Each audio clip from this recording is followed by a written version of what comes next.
नमस्कार मंडळी, श्री स्वामी समर्थ. मी संध्या माझ्या चॅनलमध्ये तुम्हा सर्वांचं खूप खूप मनापासून स्वागत करते. बघा मंडळी, 9 एप्रिलला आहे गुढीपाडवा आणि या गुढीपाडव्यापासूनच चैत्र नवरात्राला सुरुवात होत असते आणि त्याचबरोबर यासोबतच 2 नवरात्र आणखीन सुरू होतात, जे म्हणजे एक असते रामनवरात्र आणि एक असते हनुमान नवरात्र. अशी 3 नवरात्र गुढीपाडव्याला म्हणजे चैत्र पाडव्यापासून सुरू होत असतात. आणि बघा, या काळामध्ये म्हणजे चैत्र पाडव्यापासून ते पौर्णिमेपर्यंत या काळामध्ये आपण जी काही सेवा करू त्याचं 3 पट पुण्य आपल्याला मिळत असतं. म्हणून आपल्याला या काळामध्ये जास्तीत जास्त सेवा करायची असते. बघा मंडळी, आई भगवतीचेही आपल्या कुलदेवीचेही 4 नवरात्र असतात. बघा मंडळी, पाडव्यापासून आपले चैत्र नवरात्र सुरू होत असते. बघा, नवरात्र हे 4 असतात. पहिलं असते शारदीय नवरात्र, दुसरं म्हणजे चैत्र नवरात्र आणि 2 नवरात्र हे गुप्त नवरात्र असतात. तर त्यामधील सर्वात महत्त्वाचं म्हणजे चैत्र नवरात्र आणि शारदीय नवरात्र. तर हे चैत्र नवरात्र सुरू होत आहे 9 एप्रिल गुढीपाडव्याच्या दिवसापासून. तर या दिवसापासून आपल्याला आपल्या आई भगवतीची, आपल्या कुलस्वामिनीची सेवा आपल्याला करायची असते. बघा, ज्याप्रमाणे आपण शारदीय नवरात्रामध्ये आई भगवतीची सेवा करतो, त्याचप्रमाणे आपल्याला या चैत्र नवरात्रामध्ये सुद्धा आपल्या आई भगवतीची, आपल्या कुलस्वामिनीची सेवा करायची असते.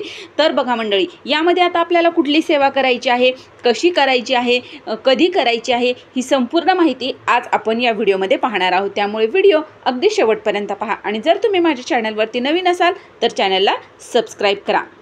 तर बघा मंडळी, ज्याप्रमाणे आपण शारदीय नवरात्रामध्ये आपल्या आई भगवतीचा आपण कलश स्थापन करत असतो, घट बसवत असतो, त्याचबरोबर आपण अखंड दिवा तिथे स्थापन करत असतो, त्याचबरोबर आपण दुर्गा सप्तशतीचे पाठ करत असतो, देवीचं 9 दिवस आपण कुंकुमार्चन करत असतो. अगदी त्याचप्रमाणे आपल्याला या चैत्र नवरात्रामध्ये सुद्धा आपल्याला दुर्गा सप्तशतीचे पाठ करायचे आहेत. बघा, ही सेवा म्हणजे आई भगवतीची अति उच्च कोटीची सेवा मानली जाते. या सेवेमुळे तुमचं कुठलंही अडलेलं काम असो, कुठलीही तुमची अडचण असो, समस्या असो, अगदी कुठलीही असो, मुलांविषयी असो, शारीरिक मानसिक कुठलीही असो, खूप दिवसापासून तुमच्या कुणाकडे पैसे अडकलेले आहेत किंवा घरामध्ये पैसा टिकत नाही आहे किंवा मुलांच्या शिक्षणाविषयी काही प्रॉब्लेम्स असतील, सर्व तुमच्या अडचणी या दुर्गा सप्तशतीच्या पाठामुळे तुमच्या दूर होतात. म्हणून आपल्याला या नवरात्रामध्ये आई भगवतीची दुर्गा सप्तशतीचा पाठ करून आपल्याला तिची सेवा करायची आहे. आता कसा करायचा हा दुर्गा सप्तशतीचा पाठ, याचा व्हिडिओ आपल्या चॅनलवरती आलेला आहे. तरी मी तुम्हाला थोडक्यात माहिती सांगते. जर तुम्ही तो व्हिडिओ पाहिला नसेल तर त्याची लिंक मी तुम्हाला डिस्क्रिप्शन बॉक्समध्ये देते. तुम्ही तिथे जाऊन तोही व्हिडिओ नक्की बघा. तर बघा मंडळी, आपल्याला या चैत्र नवरात्रामध्ये म्हणजे 9 एप्रिलपासून ते पौर्णिमेपर्यंत आपल्याला या दुर्गा सप्तशती या ग्रंथाचे आपल्याला संकल्पयुक्त आपल्याला 14 पाठ करायचे आहेत. बघा, अमावस्या ते पौर्णिमा या 15 दिवसाचा पिरियडमध्ये तुम्ही 14 पाठ म्हणजे दररोज एक पाठ जरी केला तरी तुमचे आरामशीर 14 पाठ तुमचे होऊन जातात. आणि ही आई भगवतीची अति उच्च कोटीची सेवा मानली जाते. 14 पाठ करणं म्हणजे खूप मोठी सेवा आपल्याकडून घडत असते. बघा, यामध्ये काही जर तुम्हाला प्रॉब्लेम्स आले, मासिक धर्म काही आला, तर ते 4 दिवस तुम्ही सोडून द्यायचे आणि पुढं 4 दिवस 5 दिवस तुम्ही ती सेवा नंतरही तुम्ही करू शकता. तर बघा मंडळी, जर तुम्हाला घरी करणं शक्य होत असेल तर तुम्ही घरी करा. नाहीतर या काळामध्ये चैत्र नवरात्रापासून ते पौर्णिमेपर्यंत दररोज केंद्रामध्ये म्हणजे स्वामी समर्थ केंद्र जर तुमच्याजवळ असेल तर त्या केंद्रामध्ये दररोज ही सेवा घेतली जाते. दुर्गा सप्तशतीचा पाठ घेतला जातो. जर तुम्हाला शक्य झालं तर तुम्ही केंद्रात घेऊ शकता, पण जर नाही तुम्हाला घेणं झालं तर तुम्ही घरी घेऊ शकता. तर आता घरी घ्यायचं आहे तर आपल्याला काय काय वाचायचं आहे, कसं नियम काय आहेत हे जाणून घेऊया. तर बघा मंडळी, यामध्ये आपल्याला काय काय वाचायचं आहे हे पाहूया. बघा, सर्वात अगोदर आपल्याला स्वामी स्तवन म्हणायचं आहे, पठन करायचं आहे. नंतर 1 माळ श्री स्वामी समर्थ आणि 1 माळ 99 मंत्र आपल्याला पठन करायचं आहे. बघा, तुम्ही दुर्गा सप्तशतीचा पाठ एखाद्या समस्येसाठी जर करत असाल, जी समस्या तुमची सॉल्व्ह होत नाही आहे, खूप दिवसापासून काही अडलेलं काम आहे, तर तुम्ही काय करायचं आहे, यात 2 माळी घ्यायच्या आहेत, श्री स्वामी समर्थ आणि 99, आणि त्याचबरोबर 1 माळ गायत्री मंत्राची सुद्धा तुम्ही जर घेतली तर तुमचं म्हणजे या सेवेमुळे ही सेवा इतकी पॉवरफुल आहे की तुमचं कुठलंही अडलेलं काम असो ते काम तुमचं पूर्णत्वास जातं म्हणजे जातंच.